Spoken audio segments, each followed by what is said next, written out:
I'm putting brand loyalty on the line. Starting at number 9, we're exposing an oil that looks like a bargain, but repeatedly showed high iron, copper, and aluminum in Blackstone reports. It thins, runs hot, and leaves varnish risk in stressed engines. Then we climb to oils that promise big, like Shell Helix Ultra and Lucas, and reveal where they falter under extended drains. Make it to the end to see why Valvoline Restore and Protect cleans safely, and why AmSoil Signature Series outlasts them all on oxidation and flashpoint. Before we move on, please take a moment to subscribe to the channel and like the video. Why do the lab sheets look spotless at 3,000 miles and start screaming by 5,000 when the engine's hot and the odometer's deep into 6 figures?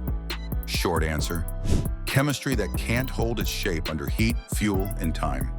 Let's rank number 9 to number 6 based on over 200,000 miles of combined pulls and see where the cracks show up when summer highway runs and delayed changes push oils past the comfort zone. At the bottom, Supertech. The shelf price draws you in, but Blackstone trends under highway heat tell a different story. Iron, copper, and aluminum climb early in the interval, hinting at bearings and cylinder walls seeing more friction than they should. The flashpoint sits on the low side, which ties to fuel dilution and volatility that pushes vapors sooner in hot weather. Viscosity slides down out of grade faster than rivals, and that thinning matters in engines past 100,000 miles, where oil rings already work harder. Thinner oil films struggle to keep metals apart, varnish forms easier, and ringlands start to gum, exactly when older seals and guides leak a little more, and injectors aren't perfect. This is how a good enough oil becomes a wear accelerator by mile 4 or 5,000. Quaker State moves up the ladder because it holds spec in normal use. Keep intervals tight and it behaves. Push it and oxidation rises sooner than you'd like, dragging insolubles with it.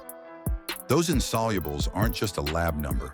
They act like microscopic grit that settles in tight passages. In stressed engines, towing in heat, long idles, fast highway loops, its additive reserve fades quicker, and you see that in the way the oil darkens and thickens while still showing a drop in protection. The takeaway is simple. On schedule and on grade, fine. Stretch it and it starts to load up.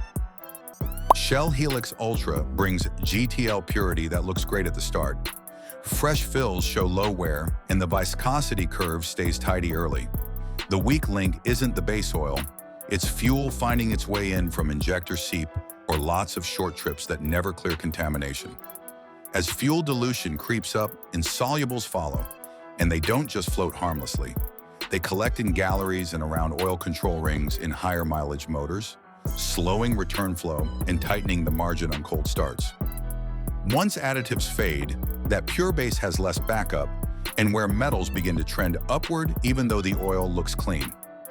Lucas 100% synthetic posts a strong early flash point near 230 degrees Celsius and respectable wear numbers through normal intervals. The problem shows up after extended drains and heat soak. Oxidation takes off, insolubles rise, and deposits start forming where you least want them. On rings and in small passages that feed cam journals and lifters.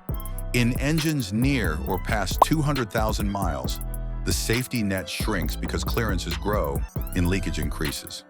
Lucas can handle routine use, but long intervals and sustained heat pull it out of its comfort range.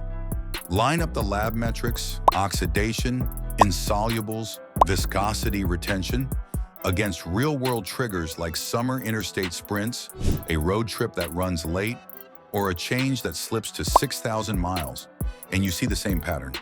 These oils can stay safe if you keep them on a short leash. Pass the 5,000-mile mark in heat on an older engine, and the numbers start moving the wrong way.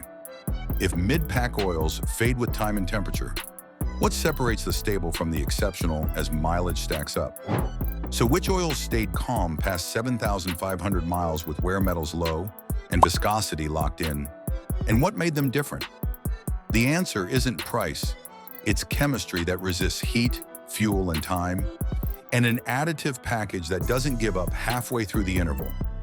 Let's climb from the solid performers to the elite and break down why some blends hold on while others fade when mileage stacks up. Castrol comes in strong because it does the fundamentals right.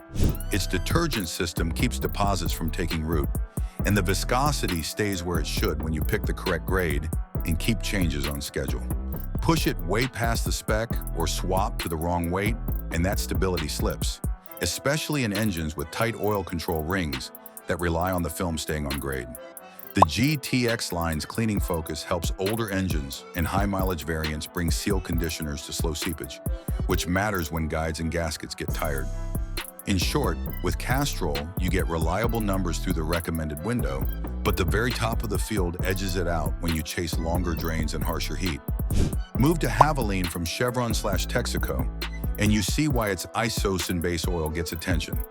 It behaves close to a synthetic, low oxidation, steady viscosity from cold starts to hot freeway runs, and wear metals like iron and copper that stay modest in lab pulls.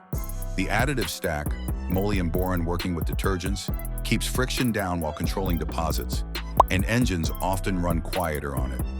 Flashpoint sits solid, which helps when short trips cause fuel to linger. Here's the caveat for high mileage. Once you pass about 200,000 miles, the full synthetic version becomes the smarter play. Blends can protect in normal service, but ring packs and bearings in older engines benefit from the stronger oxidation resistance and film strength you get in the full synthetic. Now the escalation. Valvoline Restore and Protect leans into cleaning without kicking up wear.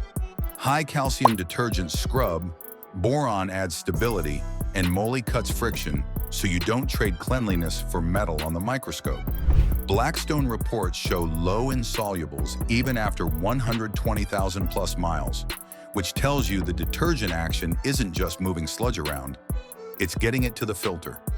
The base oil keeps viscosity on grade as oxidation climbs, so you avoid the thick but weak problem that can starve tight passages. In daily use, this means cleaner ring lands and fewer varnish hotspots that glue lifters or slow oil return. At the top of the retail elites, Mobil 1 and AmSoil separate themselves with high flash points, serious oxidation control, and tight viscosity management. Mobil 1 holds wear metals down in hot, high-load use and resists thickening over longer intervals. It meets tough manufacturer specs, which reflect strong protection during idling, towing, and stop-and-go heat. AmSoil Signature Series extends that profile further. Its oxidation resistance keeps the base stable well into 10,000 to 15,000 miles when the engine and driving allow it, and viscosity stays in grade instead of shearing thin or creeping thick. That consistency shows up as low iron, copper, and aluminum across pulls, plus minimal insolubles that keep galleries open and ring packs free. So here's the mini payoff. Valvoline Restore and Protect cleans without spiking wear and holds insolubles low, making it a safe choice for engines that already have miles and need deposits managed. Mobil 1 brings high heat tolerance and steady protection under tough conditions. AmSoil sits at the peak by sustaining that protection deep into long intervals while keeping flash point and wear metals in check.